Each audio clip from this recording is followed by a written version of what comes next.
So yung mga masters, welcome back ulit sa ating YouTube channel at yung sa ating page. So ngayon, bali matagal-tagal na rin tayo hindi nagkakaroon ng tutorial regarding sa ating electrical wiring. So ngayon ay bali pag-uusapan natin regarding dito sa ating electrical submeter kung ano nga ba guys yung tamang connection pagdating dito. So dito sa aking board mga masters, sa harapan natin meron tayong dalawang submeter. So ito yung submeter 1 natin at ito yung naman yung ating submeter 2.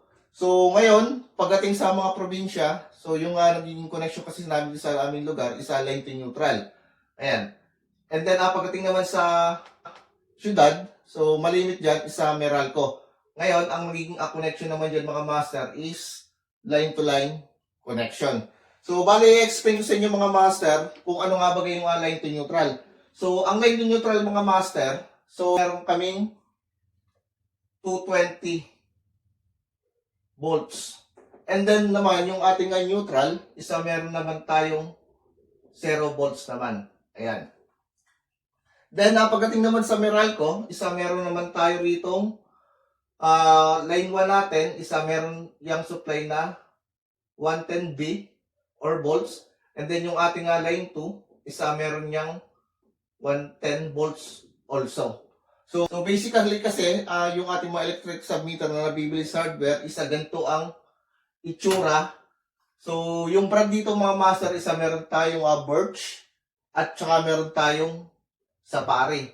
So, itong dalawang submeter na to mga master, parehas lang yung kanyang wiring diagram. So, wala siyang pinagkaiba. So, ito yung malimit na ini-install sa ating bahay or sa mga apartment para malaman natin or malaman ng consumer kung magkano yung kanilang konsumo sa loob ng isang buwan.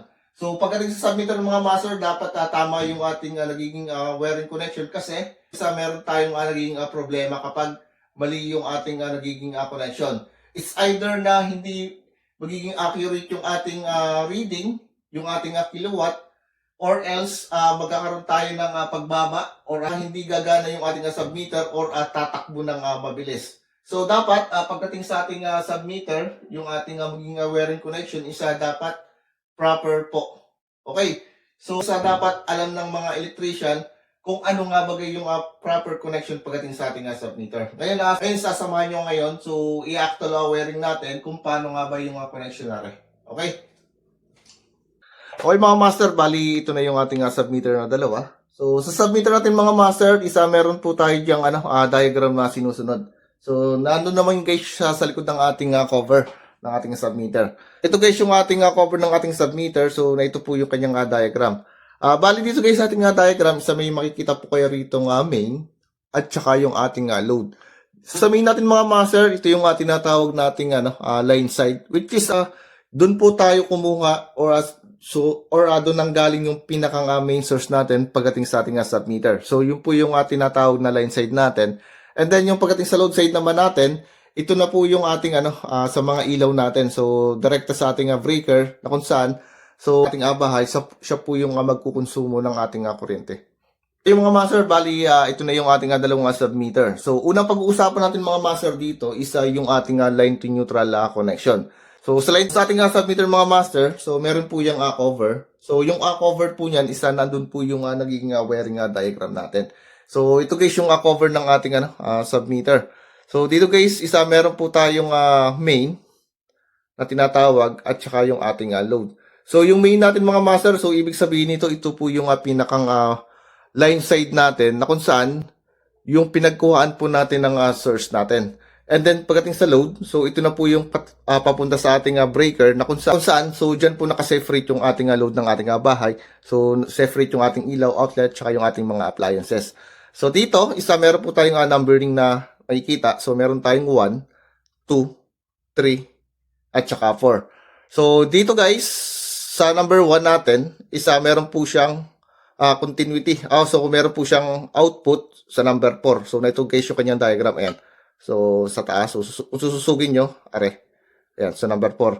And then, yung ating number 2, meron siyang output sa number 3. So, dito guys, sa number 1 natin, dyan po nakatap yung ating live. And then, sa number 2, dyan po nakatap yung ating neutral. So, dapat hindi po magkakabaliktad yung line side natin at saka yung ating load side. So magiging problema niyan mga master is possible na bumilis yung ikot or hindi maging accurate yung reading natin once na dumating yung billing. Pag magkakabit po tayo ng electrical submeter, isa dapat tama at hindi mali yung ating connection. Okay. So dito dito sa ating submeter, isa meron naman tayong nakalagay dito na 1, 2, 3, and 4. Then sabi ko nga kanina, isa meron po siyang continuity sa 1 at saka sa 4 natin. So para malaman natin mga master, dapat meron tayong tester dito para masigurado natin na tama talaga yung ating connection. So dito meron akong clamp meter gagamitin, mga master. So sa clamp meter natin mga master, i-rearrange lang po natin yan sa continuity, ayan, sa buzzer natin. Then yung ating test probe, so pagka-shortin natin, dapat yan ay tutunog kasi pinag-short nga natin. Ayan. So sa base sa diagram natin mga master, isa yung ating number 1 sa ating line side, isang output niya, isa sa number 4. So check natin kanyang terminal dito. Lagay nyo lang siya rito and then lagay nyo sa kabilang terminal sa number 4. Ayan. So dapat wala siyang continuity sa 3 at saka sa 2. Okay, so good siya. Then pagdating sa ating neutral sa number 2, so yung output niya isa sa number 3. Ayan, so tama. Then dapat wala siyang output dito sa number 4 at saka sa number 1 para sigurado tayo na tama talaga yung ating submeter dito. So the same as lang guys dito ng kabila ng isang submeter natin. Ayan, so 1 at saka 4.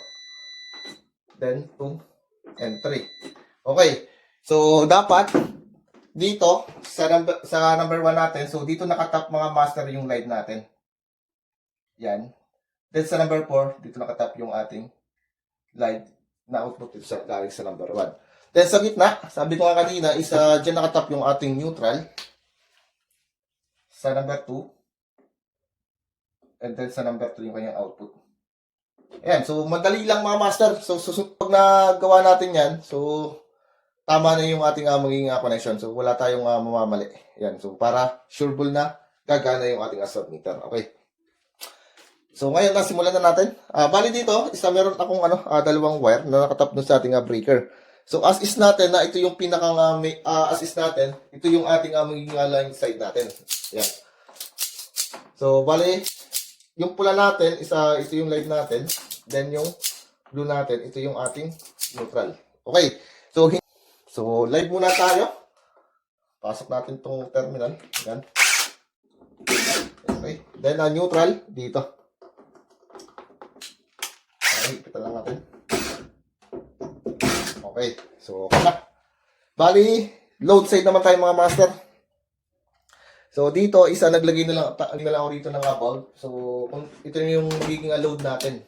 Ayan. So strip lang natin siya rito. Ayan. So neutral natin, Ayan.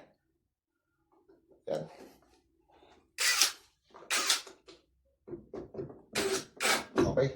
Then yung output ng live natin is sa number 4.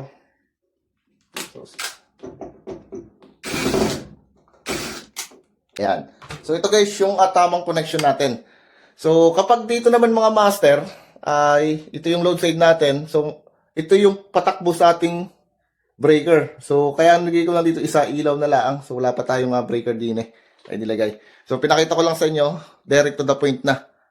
Then dito naman sa line to line mga master. So ikakabit ko muna yung ating load side. Ayan. Sa ilaw natin. At babalik rin ko na lang mamaya. Explain ko na lang sa inyo.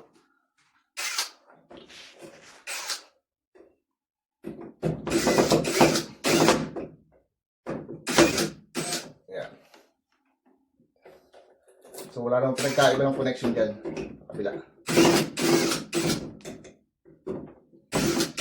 Okay, so pagdating guys sa ating line to line connection naman mga master. So meron tayong tinatawag na line 1 at line 2. So yung line 1 natin dito sa unang terminal sa number 1 at saka yung line 2 natin dito sa number 2. So dito guys sa ating line 1 at line 2 natin, meron po yang 110 volts. Ngayon, pagdating dito mga master, so iisipin natin na pwede nga ba magkabaligtad yung linya ng line 1 at line 2. So, pwede po mga master. So, wala tayong magiging problema dyan. So, kung line 2 natin is mapatapat dito sa terminal 1, so, okay yon. And then, yung line 2 natin, and then yung line 1 is mapatapat dito sa number 2, isa, okay din yon. Bakit? Kasi sabi ko nga, so, yung dalawang supply, yung dalawang linya ng, kasi guys, sabi ko nga, yung dalawang linya ng Meralco, isa meron po yung 110 volts. So, wala siyang problema at magkabaliktad kasi both siyang may supply. Ngayon, pagdating naman sa output natin mga master, so, wala rin siyang problema at magkabaliktad pagdating sa ating breaker. Okay, so yun yung laging yung tatandaan. So, ang bawal lang magkabaliktad dito mga master, yung ating line side, isa mapatap dito sa ating load side. So, hindi po pwede yun. Sabi ko nga kanina, isa possible na masira yung ating submeter, hindi gumana, bumilis yung ikot, or hindi mag-accurate yung reading. So, yun yung nagiging cost ng ating pagkasira ng ating submeter. So, nabilis yung reading natin. Ngayon, kung pag-compare natin mga master, yung dalawa, ayan. So, line to neutral, ayan.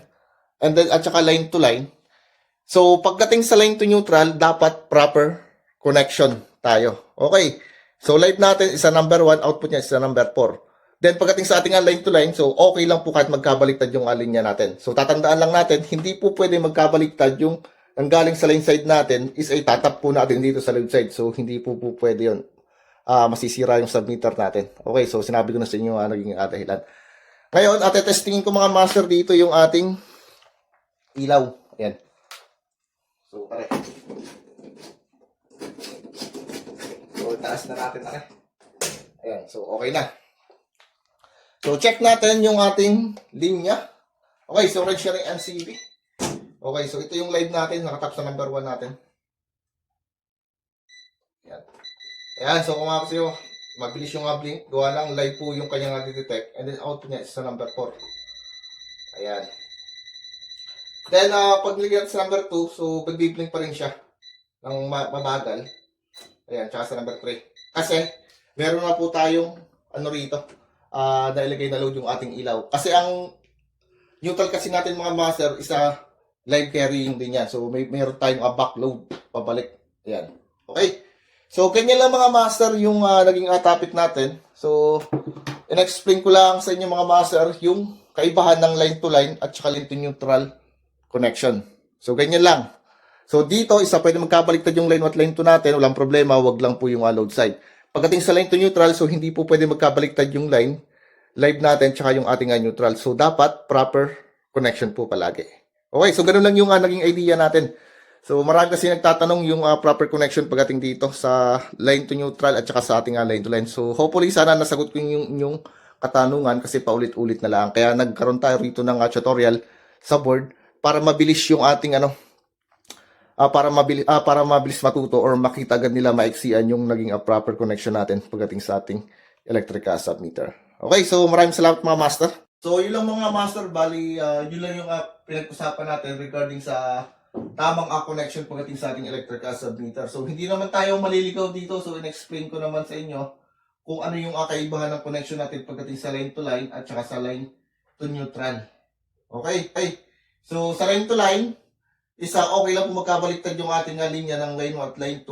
So, wag lang po magkakabaliktad yung ating maging line side. Isa itatap natin sa load side. So, hindi po pwede yun.